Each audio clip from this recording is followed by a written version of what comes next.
untuk menerima didikan yang menjadikan pandai serta kebenaran, keadilan, dan kejujuran, untuk memberikan kecerdasan kepada orang yang tak berpengalaman dan pengetahuan serta kebijaksanaan kepada orang muda.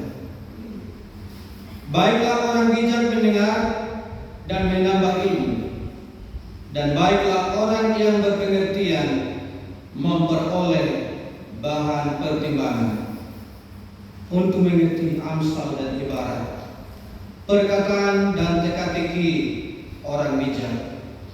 Takut akan Tuhan adalah permulaan pengetahuan, tetapi orang bodoh menghina hikmat dan didikan.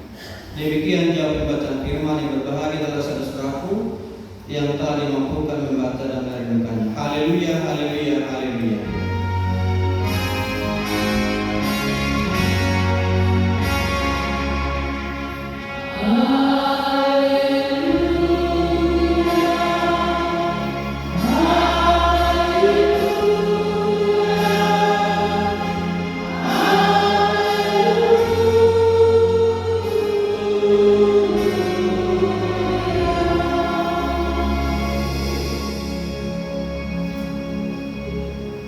Ibu-ibu berkati Tuhan, shalom.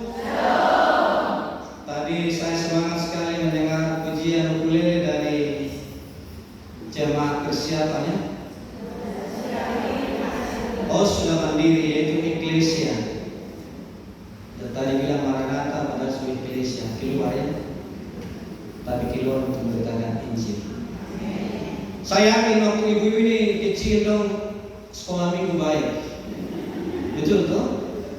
Waktu sekolah minggu dengar-dengaran. Tadi yang ibu nyanyi semua pasti waktu sekolah minggu itu rajin sekolah minggu. Dengar-dengaran sama bapak dan mama, terus dengar-dengaran kepada bapak dan ibu guru. Waktu pemuda juga pasti pengurus PAM. Waktu di sekolah juga pasti pengurus OSIS. Waktu di sekolah pasti juara 1, 2 dan seterusnya. Dan orang yang juara itu selalu tampil di depan. Amin. Luar biasa. Tema kita yaitu Tuhan sumber kehidupan. Tuhan sumber berarti tidak ada yang lain. Bapak Ibu, kita bersama menonton PSN ya, proyek strategi nasional, bahwa ada pembukaan lahan untuk keperluan energi. Ibu-ibu tadi ke sini jalan kaki.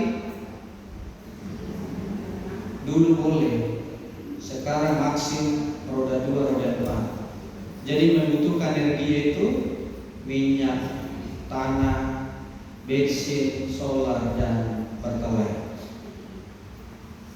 Apakah PSN sumber kehidupan? Apakah TIBU sumber kehidupan? Apakah solar sumber kehidupan? Walaupun orang semua memerlukan energi, yaitu 70% lebih. Maka siapapun orangnya, ibu rumah tangga kah, penjaga sekolah, butuh energi. Tetapi sumber energinya adalah hanya satu, itu Kristus Tuhan. Jadi apapun cara manusia, tetap bahwa Yesus adalah sumber, tidak boleh dibolak-balik. Apapun usaha manusia, Yesus adalah sumber kehidupan. Bapak Ibu, Ibu berkati Tuhan, bahwa Amsal ini adalah di dalamnya itu ada Salomo yang berhikmat. Ketika dia berdoa kepada Tuhan, dia tidak minta kaya, tapi dia minta hikmat, yaitu pengertian. Pengertian di sini adalah bagaimana Bapak Ibu, Ibu-ibu bisa berbicara dengan orang yang paling rendah. Tidak mungkin kita yang S3 berbicara kepada yang rendah dengan bahasa tinggi. Itu namanya orang berpengertian, orang yang berhikmat. Jadi orang yang berhikmat belum tentu karena dia sampai S3, profesor, doktor, dia bisa berbicara ke bawah. Belum tentu. Dan Salomo meminta hikmat supaya dia bisa mempertanggungjawabkan kata-katanya. Dia bisa memilah mana yang baik dan mana yang kurang baik. Itulah Salomo. Dia tidak minta kaya, tapi dia minta hikmat. Ibu-ibu diberkati Tuhan, bahwa di dalam perjanjian lama, tokoh yang paling sentral, tokoh yang paling penting yang kita lihat adalah Daud. Jadi berbicara tentang perjanjian lama itu adalah Daud, dan anak dari Daud adalah Salomo, di mana Daud tidak diizinkan oleh Tuhan membangun bait suci karena tangannya penuh berlumuran darah, karena Daud itu berperang. Salah satunya dia berperang melawan Goliat. Jadi membangun bait Allah itu hanya diizinkan kepada Raja Salomo, sehingga Salomo lah yang Tuhan izinkan membangun bait Allah. Dan Salomo adalah keturunan Daud. Dan di dalam perjanjian baru, tokoh yang paling sentral, tokoh yang paling penting adalah Yesus. Jadi kalau di dalam perjanjian lama, Daud yaitu dia punya anak, Salomo berhikmat, maka di dalam perjanjian baru, Yesus anak Allah, dia juga berhikmat. Bapak Ibu atau Ibu bisa lihat kalau Yesus menjawab beberapa pertanyaan. Dia tidak menghukum orang, tapi dia justru balik bertanya. Gitu ya Ibu-ibu. Jadi dia tidak menghukum orang karena Yesus memiliki hikmat yang luar biasa. Salomo juga. Ketika ada dua ibu baku tukar bayi, satu mati, dan Salomo hanya bilang, mari bawa bayi ini ke sini, kita belah dua. Artinya orang yang merasa bersalah bilang, ini dia punya. Karena Salomo tidak menghukum, tetapi dia berhikmat.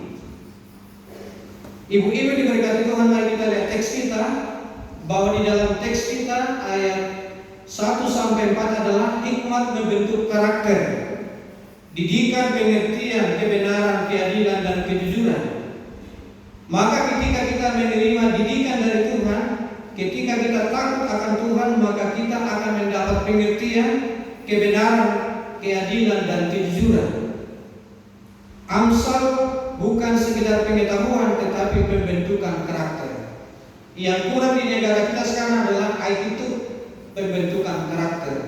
Boleh kita menghafal Pancasila 1-5, tetapi orang sekarang sudah kurang itu, kurang etika. Murid bisa marah kepada gurunya, atau anak kandung bisa marah kepada bapak dan mama. Karena apa? Pendidikan karakter sudah menipis. Kemampuan menerapkan kebenaran, ilmu tinggi, tetapi kalau dia tidak mempunyai hikmat, dia tidak bisa memutuskan dengan adil. Ibu-ibu diberkati Tuhan, kemarin saya sampaikan di jemaat Sion Malangkedi. Di sini ada ibu janda. Coba angkat tangan, ada yang janda di sini? Banyak ya? Yo jangan marah, dong juga anak Tuhan. Iya. Ada di sini yang janda yang pengen PNS? Ada? Atau pensiunan? Jadi nanti kalau mau Natal, mereka juga dapat diakonia, praska, supermi, tetapi tidak boleh sama dengan mereka yang tidak mempunyai penghasilan sama sekali. Amin. Itu yang namanya adil, keadilan sosial bagi seluruh rakyat Indonesia. Tapi nyatanya ada pembagian sembako, tapi orang yang punya itu yang dia beli telur banyak-banyak untuk bikin kue. Jadi ibu-ibu ini tidak takut Tuhan. Sudah mampu, sudah mapan, tapi masih mampu lagi menerima bansos karena alasan bikin kue. Padahal kita dengar firman, tapi tidak adil, sampai Tuhan datang tidak adil karena ada orang yang butuh, tapi kita yang ambil kupon. Di sini tidak ada ya. Itu namanya adil. Itu menurut Salomo, bahwa orang yang adil itu adalah pengertiannya adalah adil. Dia harus menerima keadilan. Negara ini juga pasti tidak adil. Contoh saja, saudara kita boleh transmigrasi, dia dapat sertifikat tanah, dapat rumah, lahan, tetapi bisa diperjualbelikan.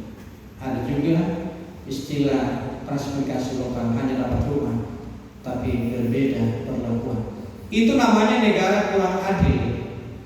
Bisa juga dalam hal yang lain.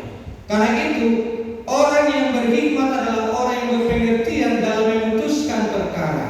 dalam memutuskan sesuatu yang dianggap mana yang pro rakyat. Sekarang contoh makanan